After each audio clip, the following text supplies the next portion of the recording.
Welcome to Marty's Garden, and in today's video on the Grow Table segment we have an amazing tree for you. A tree that's so easy to grow and can be grown nearly all over the world. Actually, it's that easy, it's nicknamed the never die tree in some parts of the world. Now, everything on it can be eaten. The seeds, the leaves, the roots, the bark. It's highly nutritious. And did I say it's easy to grow?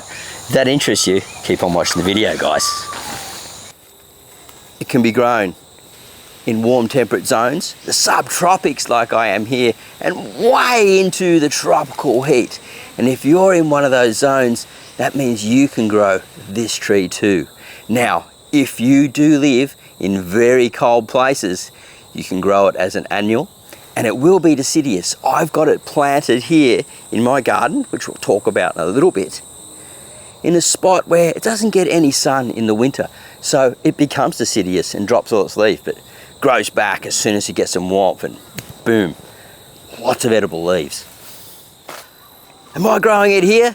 You betcha, right here in my food forest running down the side of my fence. I've got 2 trees, another in a pot, and a couple of cuttings that I'm striking right this very moment. And can you guess the name of the tree? Well, if you can, let me know in the comments box down below. It's Moringa Oleifera, and it has many common names. And if you know any of the common names, I think drumstick tree, drumstick radish tree, there are lots of others. Let me know in the comments box. I'd love to hear what you got to say. Now, let's talk more about how you grow this tree. Now, if you do decide to grow this tree, make sure you give it plenty of sunlight. Keep it away from too much water. It really dislikes wet feet. And if you've got sort of a pretty wet place, mound it up as much as possible. Actually, if you can grow it in a mound, it's a really good idea. You get lots of oxygen into the roots, and it loves free draining soil. So the water and everything will drain away, and you'll get faster, more luscious growth. Now, you can cut it back. It grows to around about 12 meters apparently, but most people cut it back at around about the 2 meter mark. Now, mine at the moment is around about 3 meters. I'm gonna let it grow right through the summer. I'm gonna stump it in the winter time because it goes deciduous in my row here because it doesn't get winter sun. And then I just let it grow on into the next season. But I am gonna plant one in the front that gets winter sun because I know that that one keeps on growing. I had it in a pot there. It did really well. Now, many will claim that this plant is one of the most nutritious on the planet. And whoa, I'm pretty close to agreeing with them. Even though I'm not a nutritionist, I can't give nutritional advice here on this channel, but I know there's one other, and that's the green algae, spirulina, that they use in developing nations to ward off problems with nutrition, such as malnutrition. So if you're enjoying the video so far and getting lots of value from it, please give us a thumbs up. Consider subscribing, and then later on check out the links down below so you can support this channel and keep it sustainable if you would like to do so. All right, let's carry on with the video, shall we? If you do decide to grow this tree after the first season and it's settled in, it's got its roots in the ground, you've got some nice mulch around it, a bit of compost, you're giving it a bit of a liquid feed every now and again. After that, it's just general maintenance. The rain will be enough if you get rainfall. Now, obviously, if you got a bit of drought, give it some water, but it's a pretty tough tree, and that's why it's called never die tree. Now, are you considering growing this tree at home? Have I left any tips and tricks about this tree? Let me know in the comments box down below. But before you go, I want to share something with you about this tree which makes it really unique. And once you know this horticultural tip, you will then understand plants much better. Now, plants with small waxy leaves, or leaves that are tiny and they can fold up and curl in the summer heat, in the radiant heat, don't transpire so this as much. So this is sweating. It's sweating out everything that it's growing up. It can't get enough water up into the system if it's got big leaves and it's just letting a lot of water out into the atmosphere through the leaves. These small leaves can curl up and lock away and shade themselves a little bit and then not sweat as much. And then on the cooler days, can open way up more and trap as much sunlight as needed.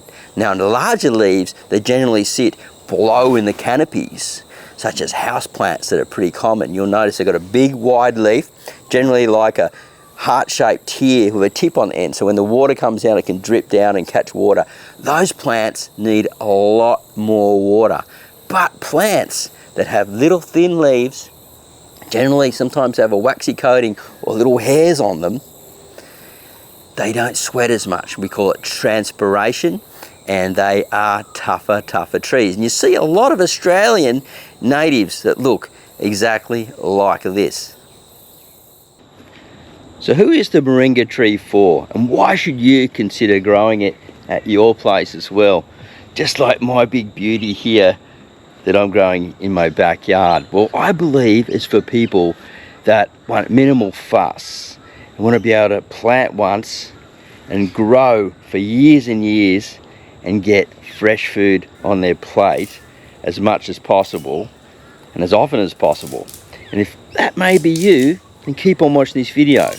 Now, homesteaders, you're going to love this stuff because you can dry it, you can make it into teas, you can put it into soups like my wife Shirley does, and hey, I even turn it into, well, put it into my lentil pies. I absolutely love it in my lentil pies.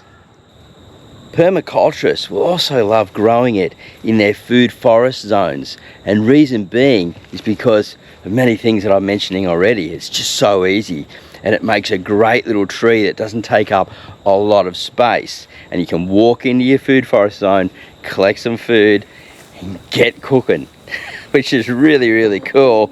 And depending on where you are and your climate and your season, how often you can harvest through the year. But hey, if you're in a warm temperate zone and it doesn't get any cool frost and things like that and full sun, you could nearly harvest year round.